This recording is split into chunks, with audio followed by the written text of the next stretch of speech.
ఈ కలియుగంలో అన్ని పురాణాలలోకి ప్రముఖమైనవిగా పరిగణించబడేవి మూడు. వాటిలో ప్రధానమైనది ప్రజలకు శుభాలనందించేది శ్రీమద్ భాగవతం. అందుకే అన్ని పురాణాలలో భాగవతం అత్యున్నతమైనది. తరువాత విష్ణు పురాణం, ఆ తరువాత గరుడ పురాణంగా చెప్పవచ్చు. అటువంటి గరుడ పురాణంలోని కొన్ని ముఖ్యమైన అంశాలను వీడియోలుగా ఇదివరకు కొన్నింటిని అందించి ఉన్నాను. వాటి ప్లేలిస్ట్ను వీడియో క్రింద డిస్క్రిప్షన్లో పొందుపరుస్తున్నాను. మనిషి సన్మార్గంలో నడుచుకోవడానికి ఉపయోగపడే శ్రీ మహావిష్ణువు గరుత్మంతుడికి స్వయంగా తెలియజేసిన మరికొన్ని విషయాలను ఈరోజుటి మన వీడియోలో తెలుసుకుందాము. మహీధర్స్ ప్లానెట్ లీవ్. జ్ఞానసాగర శ్రీ మహావిష్ణు యమలోకంలో శ్రవణులనే వారుంటారని, వారు సర్వజ్ఞులని విని ఉన్నాను.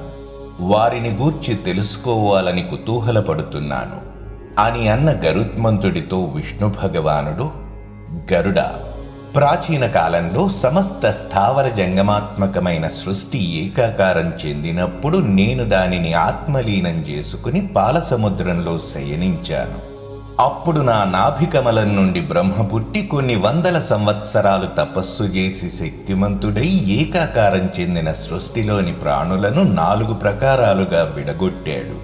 తరువాత బ్రహ్మ గావించిన సృష్టిని పాలించే బాధ్యతను నేను స్వీకరించాను. ఆ తరువాత సంహారమూర్తి రుద్రుడు దయించాడు. అనంతరం సమస్త చరాచర జగత్తులోనూ ప్రాణాధారమై ప్రవహించే వాయువు, అత్యంత తేజస్వి సూర్యదేవుడు, చిత్రగుప్త సహితుడై యమధర్మరాజు ప్రకటితులయ్యారు.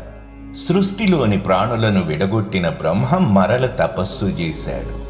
కొన్ని వందల ఏళ్లు ఆయన అలాగే నాభికమలంలో తపస్సమాధిలోనే ఉండిపోయాడు. సృష్టిని మాత్రం అలాగే కొనసాగించాలని లోపలి నుండే ఆదేశించాడు. అప్పుడు బ్రహ్మతో విష్ణు రుద్రాదులు తమకు లోక వ్యవహారం ఎలా నడుస్తుందో, ఎవరే పాపపుణ్యాలు చేస్తున్నారో తెలియదని, దానికి సంబంధించిన ఏర్పాటేదో బ్రహ్మయే చేయాలని విన్నవించారు. తన మంత్రాన్ని చిరకాలం పాటు ఏకాగ్రతతో సర్వశక్తులను కేంద్రీకరించి జపించాలనే సంకల్పాన్ని బ్రహ్మ వారందరికీ కలిగించాడు. వారంతా అలా చాలా కాలం పాటు చేసిన తరువాత బ్రహ్మ తన పుత్రులుగా 12 మంది అమిత తేజస్సులు, విశాల నేత్రులు అయిన దేవతలను సృష్టించాడు. వారికి ఈ లోకంలో ఎక్కడ ఏది జరిగినా, ఎవరేం చేసినా, ఎవరు ఏమన్నా వినే శక్తినిచ్చాడు. ఈ విశేష జ్ఞానం వల్ల ఆ బ్రహ్మపుత్రులను శ్రవణులన్నారు. వీరి నివాసం ఆకాశం. అక్కడి నుండి అందరినీ చూస్తూ వింటూ అవసరమైనప్పుడు యమధర్మరాజు లేదా చిత్రగుప్తుల వద్దకు వచ్చి వారికి కావలసిన వివరాలను అందిస్తారు. ఆ సమయంలో వారి ద్వారా ప్రాణుల ధర్మార్థ కామమోక్షాలకు సంబంధించిన సర్వకర్మల సారము వివేచన సహితంగా ధర్మరాజుకు సమర్పించబడుతుంది. ఓయి వైనతేయ, సంసారానికి చెందిన ప్రాణుల ముందుండే మార్గాలు 4. అవే ధర్మ, అర్థ, కామ మోక్షాలు. ఉత్తమ ప్రకృతి గల ప్రాజ్ఞి ధర్మ మార్గంలో నడుస్తాడు. ధనధాన్యాలను సంపాదించిన, దానానికే వినియోగించిన వారు విమానంలో పరలోకాలకు చేరతారు. మోక్షాకాంక్షతోనే జీవితంలో ప్రతి పనిని చేసిన వారు తమ దేహాంతంలో హంసల విమానంపై పరలోకానికి పయనమవుతారు. ఉన్నదానితోనే బ్రతుకుతూ అప్పుడప్పుడైనా ఉన్నంతలో యాచకులను సంతోషపెట్టిన వారిని దేవదూతలు గుర్రాలపై తీసుకుని పోతారు. ఏ పుణ్యము ధర్మము చేయకుండానే బ్రతుకు వెళ్లబెట్టిన వారిని ఇదివరకు నువ్వు విన్నట్లుగా యమదూతలు నడిపించుకుంటూ ఏ అసిపత్రవనానికో తీసుకుపోతారు. శ్రవణులను భక్తితో పక్వాన్నం, వర్ధని, జలపాత్రల ద్వారా పూజించిన వారికి నేను స్వయంగా ప్రసన్నుడనై ఏ దేవతలు ఇవ్వలేనన్ని వరాలను కురిపిస్తాను. పక్షీంద్ర, ఈ శ్రవణులు చెప్పినదంతా విన్న తరువాత చిత్రగుప్తుడు కొన్ని క్షణాల పాటు ధ్యాన నిమగ్నుడై ఆ మనిషి రాత్రింబవళ్లు గావించిన పాపపుణ్యాల ఫలాన్ని యమధర్మరాజుకు విన్నవిస్తాడు. గరుడ, మనిషి మాట, తనువు, మనస్సులతో చేసే ప్రతి కర్మకి ఫలాన్ని అనుభవించవలసినదే.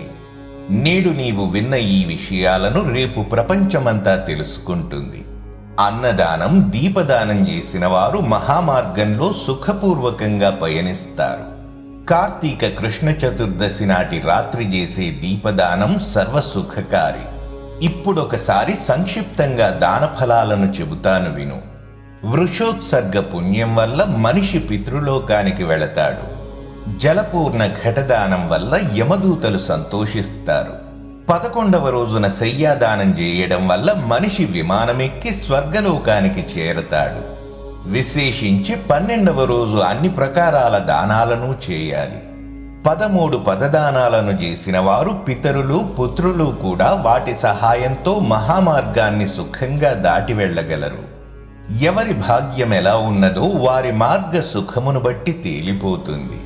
తన కొడుకు తాను పోయినప్పుడు ఎలాగూ చేస్తాడు కదా అని సరిపెట్టుకోకుండా తానే తన జీవిత కాలంలోనే స్వస్థ చిత్తుడై అన్ని రకాల దానాలను చేసినవాడు సర్వత్రా సుఖపడతాడు. విష్ణు భగవానుడి ఈ మాటలు విన్న గరుత్మంతుడు, భగవాన్ 13 పదదానాలంటే ఏమిటో తెలియజేయండి అని అడిగాడు.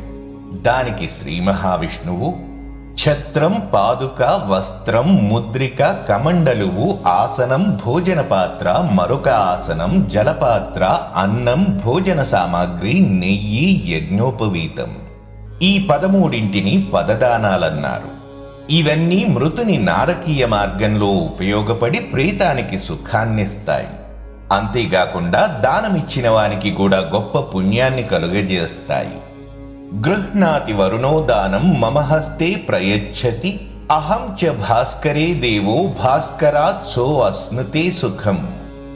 మృతుని బంధువు అతని ఇంటి వద్ద చేసిన దానాన్ని వరుణుడు స్వీకరించి విష్ణువు చేతిలో పెట్టగా దానిని భాస్కరుడు సేకరించి ప్రేతం సుఖించేలా చూస్తాడు.